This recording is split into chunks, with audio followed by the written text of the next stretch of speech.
DCM DK ಶಿವಕುಮಾರ್ಗೆ ಯಾಕೆ ಇಷ್ಟೊಂದು ಹಠ? ಡಿಕೆ ಅಂದ್ರೇನೆ ಹಠ. ಹಠವನ್ನ ಬಿಟ್ಟು ರೈತರಿಗೆ ಒಳ್ಳೆಯದಾಗುವಂತಹ ಕೆಲಸವನ್ನ ಮಾಡಲಿ ಅನ್ನುವಂತಹ ಮಾತುಗಳು. ತುಮಕೂರು ಕಾಂಗ್ರೆಸ್ ನಾಯಕರಿಗೇನೆ ಈ ಕಾಮಗಾರಿ ಇಷ್ಟ ಇಲ್ಲ. ಸುಮ್ಮನೆ ಡಿಕೆಶಿ ಹಠ ಮಾಡ್ತಿದ್ದಾರೆ ಅಂತ ಹೇಳಿ ಛಲವಾದಿ ನಾರಾಯಣಸ್ವಾಮಿ ಅವರು ಮಾತನಾಡಿದ್ದಾರೆ.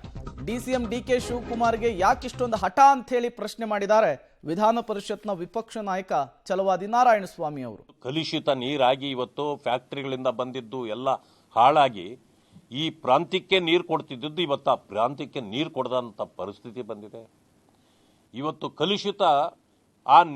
ಆ ಕಲುಷಿತವಾಗದೇ ಇರಲಿಕ್ಕೆ ಏನೆಲ್ಲ ಮಾಡ್ಬೋದಾಗಿತ್ತೋ ಮಾಡಿ ಈ ಪ್ರಾಂತ್ಯಕ್ಕೆ ತಗೋಬಹುದು. ಆಮೇಲೆ ಆ ನೀರು ಎಲ್ಲಿಗೆ ಹೋಗುತ್ತೆ ಅಂತಂದ್ರೆ ಬಿಟ್ರೆ ಅದಲ್ಲೇ ಹೋಗುತ್ತೆ ರಾಮನಗರದ ಕಡೆಗೆ. ಬಟ್ ಇಂಥವುಗಳನ್ನೆಲ್ಲ ಮಾಡಲಾರ್ದೆ ಇವರು.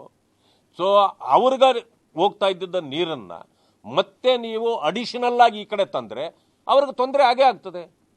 ಅದರಿಂದಾಗಿ ನೀವು ಅವ್ರನ್ನೆಲ್ಲ ಕುಳಿಸಿ ಮಾತುಕತೆ ಮಾಡಿ ನೋಡಿ, ನೀವು ಇಷ್ಟಿಟ್ಕೊಳ್ಳಿ, ನಾವು ಇದೇನಾದ್ರೂ ಮಾಡ್ಬೋದು. ಆದರೆ ಈ ಹಠಮಾರಿತನ ಇದೆಯಲ್ಲ, ಹಠಮಾರಿತನಕ್ಕೆ ಮತ್ತೊಂದು ಹೆಸರು ಡಿ ಕೆ ಶಿವಕುಮಾರ್ ಅಂತೇಳಿ ಎಲ್ಲರೂ ಹೇಳ್ತಾರೆ.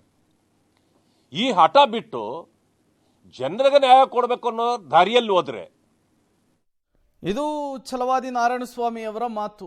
ಅಲ್ಲಿಗೆ ಒಂದಂತೂ ಸ್ಪಷ್ಟವಾಗ್ತಾ ಇದೆ, ಆಡಳಿತ ಮತ್ತು ವಿಪಕ್ಷದ ನಡುವೆ ಈ ಕಾಮಗಾರಿಯ ವಿಚಾರಕ್ಕೆ ಸಂಬಂಧಪಟ್ಟಂತೆ ಜಟಾಪಟಿ ಜ್ವರ ಆಗ್ತಾ ಇರುವಂಥದ್ದು.